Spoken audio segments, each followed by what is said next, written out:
kitchen. You choose. What are you going to do? Oh, kids love when I think $8,500. The easiest thing to do is to spend it. If they're going to get a car, don't go out and buy them a car just that. If they're going to get a car anyway, that's the money you use. If you're paying high school tuition, that's the money you use. Camps, computers, things like that, that's the money. Oh yeah, I know you're saving it for college. Either you spend it either you spend it or the college is going to take it. One way, you got your choice. You're going to spend it anyway, right? Okay. Got rid of the student assets. Look at the difference in the EFC. EFC went from 14 and change to 8,600. Institutional went from $20,000 to almost $7,000. The family saved anywhere from $5,600 to $13,000 per year because they sought help. They didn't listen to the pundits. Oh, it's an easy process. You just sit back and you fill out forms. That's all you do. You can do it that way. Well, it's up to you. Those who fail to plan to fail. Well, some people don't qualify for need-based aid. It's a fact of life. Too much income, too much assets.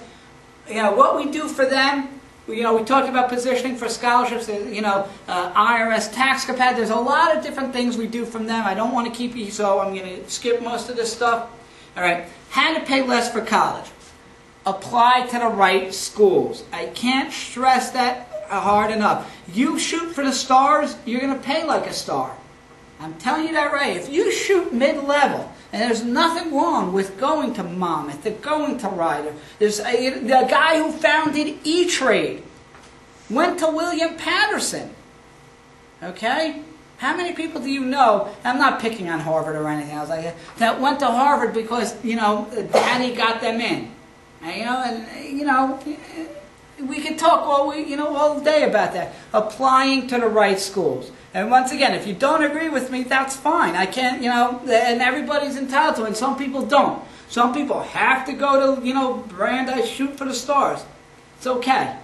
Once again, you have to maximize your financial aid opportunities. What that means is, reallocating the assets, doing the right thing, planning the right way, getting your forms in on time, not making, mistakes on the forms, effectively using asset management techniques, saving for college, yes, saving the right way, in the right vehicles and the right way. You know how many people I've talked to lost money in the stock market and they had to last year and they had to pay their college bills? For years I've been talking about age-weighted investing. As you get closer, and it just didn't happen for years, as you get into high school, closer to college, you have to move the money out of the stock market into conservative investments. Think about it, last September when the market crashed, if you had to write a tuition bill. All your money's gone. You lost half your money. That's why age-weighted investing. Tax incentives. I didn't speak about them, but there's a lot out there. Applying them the right way. Just because your CPAs, I'm not picking on CPAs, but just because he might say, oh, you're not eligible for them, there may be nothing illegal. There may be creative ways that you can apply the tax techniques. I've done it and I've seen it. I'm not a CPA, but I'm not going to get into that. The most important thing that you can do today is, I'm telling you this right now, the longer you wait to start your planning, the more expensive it becomes. There's always, no matter who you are, no matter what age your student is, you wait till the last minute, you're going to pay like it. Now, your options. Well, there are plenty of CPAs who will say, oh yeah, I'll do your FAFSA for you. Well, it's not doing the FAFSA. That's nice. I know it's a pain in the butt. All right? It's what you do before. It's what you put on. More importantly, it's what you leave off. It's what you do after. That's the most important thing. All right? And CPAs most likely say, all right, I'll do your FAFSA, but I also want your tax business. I speak in front of a lot of CPA societies, a lot of them, breakfast and stuff like that. I do a lot of referral business with them. They don't want to have to deal with this. They don't want any more paperwork. They have enough problems keeping up with the ever-changing tax laws. They don't want to have to deal with this. All right? More importantly, any professional worth his salt, if he's not an expert in something, he'll refer you to somebody who is, rather than make a few bucks on your back. Your guidance counselors. I don't mean to pick on guidance counselors because they're well-meaning. They don't mean, listen, they're just not experts in this. They're not experts. They'll say, oh yeah, here's your FAFSA, and here are some local scholarships. You might get a $100 scholarship, but you have to write a 2,000-word essay. You have to sing and dance to get them. I don't get into that either. There's just too much on the guidance counselor's plate. In my opinion, there should be a whole separate department in high school, funded by your tax dollars, of course, for college planning. Colleges will be more than happy to help you with this. But do you think that they will actually sit down with you and fill out your FAFSA line by line? No, they're not going to. Will they say to you, well, you have this $100,000 in savings. All right? If you take that $100,000 and pay off your mortgage, you'll qualify for more financial aid. And you're going to say, well, I have $100,000. Why should I just pay for college with it? Why should you? You pay taxes, right? That's where you think your tax money's coming. You could do it yourself. All right? And I tell this story, so you got to bear with me for 2 more minutes, I promise. All right? I bought a house, my first house, in 2001. All right? And I told my wife, when we bought the house, I'm going to finish the basement. It was unfinished, me, by myself. Because I'm Mr. Handyman, right? Anybody do contracting and stuff for a living? In my spare time, because we all have so much spare time, right? Well, I started doing the basement, and I bought a tool belt, and I went to Home Depot, and I went to Home Depot about 20 times the first weekend. I was going out of my mind. There's different nails for concrete, different nails for paneling, the drop seal, there's no way. I said, you know what, I'm driving myself crazy, so I hired somebody. Yes, I paid him, and my basement was done in about a week and a half. My basement looked great, all right? Now, I could have done it. There's no question that I could have done it. I probably still would be working on it right now, all right, because of all the spare time we have. I could have done it, but I can guarantee if I would have done it, the carpet would have been cut crooked, the drop ceiling would have been wrong, go crooked and everything, paneling would have been buckled. Forget about the electricity, right? I probably would have killed myself doing the electricity. I could have done it. It's the results that are different. And it just seems strange to me that when we're talking about this amount of money, that parents with no expertise, no experience in financial aid, taxes, finance, say, oh yeah, I can do it. I saw Susie Orman on TV, and she says you can do it yourself. The guidance counselor said, oh, my friend at work who has one kid and, sent him to college, did it once, oh, you could do it, it's easy, and he never got financial aid. It just seems strange to me that parents with no experience, oh, I could do it myself. Okay? Or you could use the services of a college financing consultant. And I know this is going to be a shock to everybody in here, so hold on to your seats. It's what I do. Okay? Now, if you're going to, and I don't know too many people who do what I do. There are a couple I call, they might pretend to do what I do. They certainly don't do it to the scope and depth that I do it. If you want to hire somebody, you obviously want to hire somebody with experience. That's without saying. You want to hire somebody that knows the entire process. Not just, okay, I filled out your form, you got your award letter, see you next year. Because to me, I kind of say this tongue-in-cheek, that's when the fun starts. Why? And it's probably the most important thing that I do. Even at Boston University, you still have $15,000 to pay. How are you going to pay that? What's the best way for you to pay that? Is there a loan for that you should take out? If so, which loan? Should you sell your assets? Should you use income? If you sell your assets, is it going to generate capital gains and therefore blow your income out of the water for next year?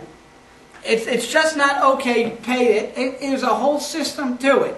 You want to hire somebody that's familiar with both methods of determining your EFC, institutional and federal. Obviously, you want to hire somebody that's going to know strategies to increase your eligibility. Not a CPA who's just, all right, I'll do your FAFSA. I'll fill it out. Most importantly is this. There's a couple of you that have been through this, and they can tell you. I'm not making this up. It's not easy. There's a lot of time involved, and it's very, very stressful. So think about what's going on. It's not a fun time. You have your own lives. Both parents probably work. The last thing in the world you want to do is start filling out forms and doing all this planning, doing all the research on the internet. You want to hire somebody that's going to ease the burden and the time commitment so you can live your life virtually worry-free. If we worked as hard as we worried, we'd all be rich. Now, my services. Okay, first thing we do is we do an EFC analysis and, if possible, strategies to reduce your EFC. You know, there are good loans, there are bad loans. I don't get paid by any loan company. There's no conflict of interest. I'll tell you what my recommendations are, where the best loans are. Lowest interest rates, lowest fees.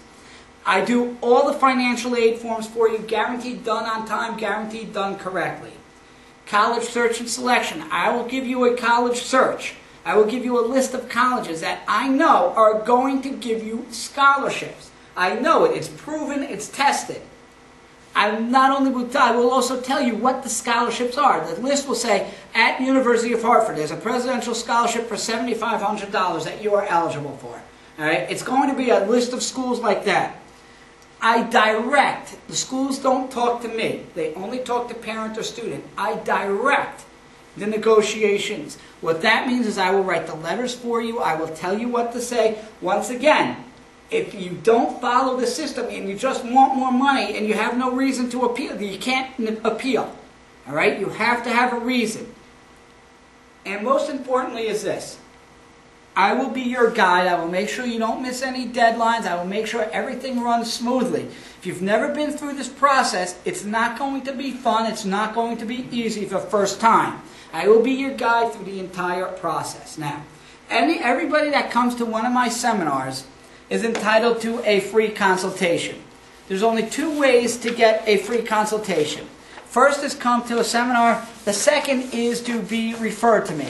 And even if you are referred to me, depending upon the situation, you still may have to pay because, you know, if you don't come to a seminar and you're not referred to me, first thing you're going to ask is, what exactly do you do? All right? And then I have to go through the whole seminar. So by coming to a seminar, you save me a lot of time. All right? So in the back of your folders, you have a consultation sign-up. All right? If you want to sit down with me, it's a free consultation, half hour, 45 minutes. I sit down with you. If you'd like to know where you stand, your EFC, I'll give you a guesstimate. If you want to ask me any questions you want about your college situation, it's a free consultation. I don't charge you. I will meet you here in this room. Okay, I don't expect you to come to Hackensack, but I do ask that you do have mercy on me because, if I'm up here, I'll say, listen, I'm going to be up here this date. Do you have time? I do have evening hours available. I do meet people during the evenings, okay? There are a couple of caveats to this, okay? First is this. Like I said, I do have evenings available, okay? I will meet you during the evening. However, I meet most of the people during the evening. I have two part-time assistants that do clerical work, make phone calls, things like that. They do not work during the evenings.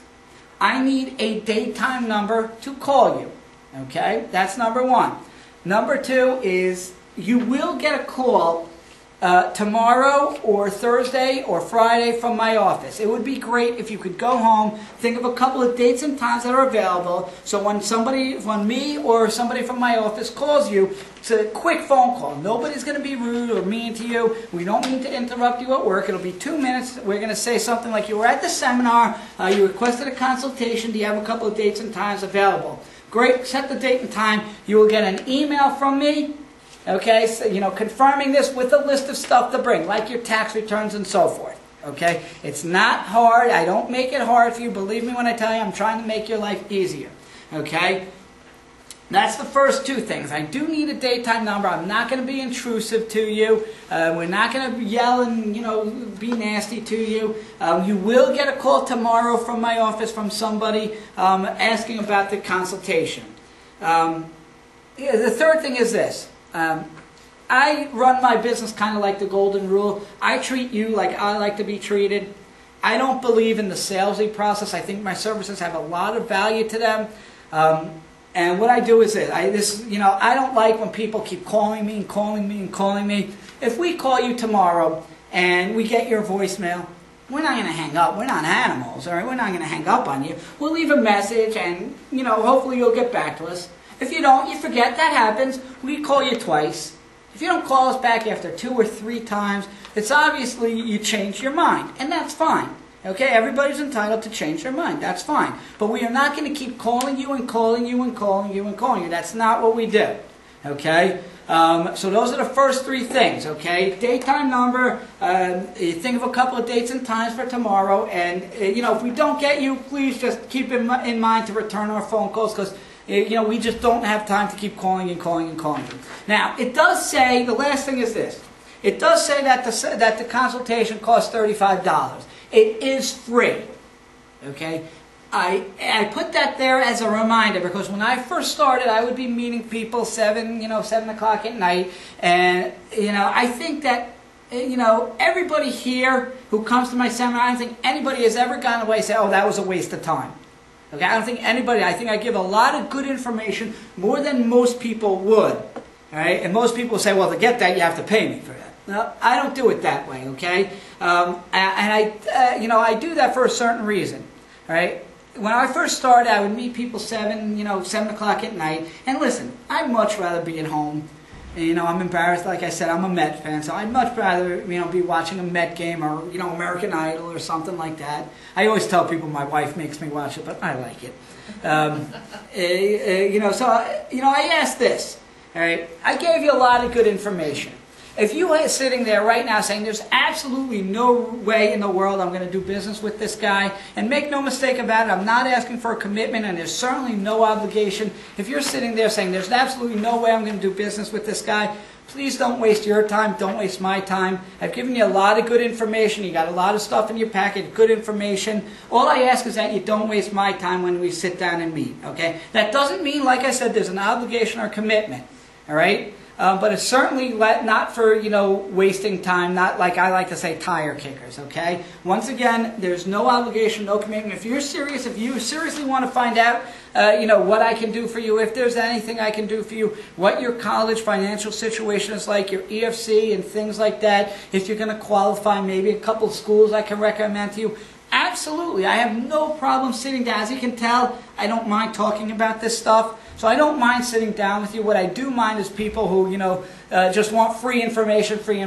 Clients pay me for my information, and, I appreciate you, respecting that. So if you'd like to sit down with me, it's free. There's no obligation. There's no commitment. I will meet you here. If it's more convenient, there's a Dunkin' Donuts or a Panera Bread right in the Sparta Center right down there. I'll meet you there. If you'd like to sit down with me, check the box, fill out the bottom. If you'd like, fill out the top. I always appreciate it. You don't have to. Listen, it's free. Like I said, no commitment, no obligation. I don't know anybody here. I don't know your income. I don't know your assets. But I've literally helped over 1,200 families through this. I may be able to help you. I may not, but it's free to find out. Okay? If I'm willing to spend, the 45 minutes to drive here plus the half hour to meet with you, I'm sure it's going to be worth it for you. Okay? So if you'd like, bring up the forms. Check the box. Bring up the forms. I will be here for a few more minutes. Yes, ma'am? I didn't get one of those. You didn't get one? Here, you could have mine. Thank you. Okay. Any questions? All right. Thank you very much for coming. I appreciate it. They're going to close the library, start shutting the lights off. So if you like, bring up the forms. I do appreciate it. I do appreciate you coming. Please drive safe home.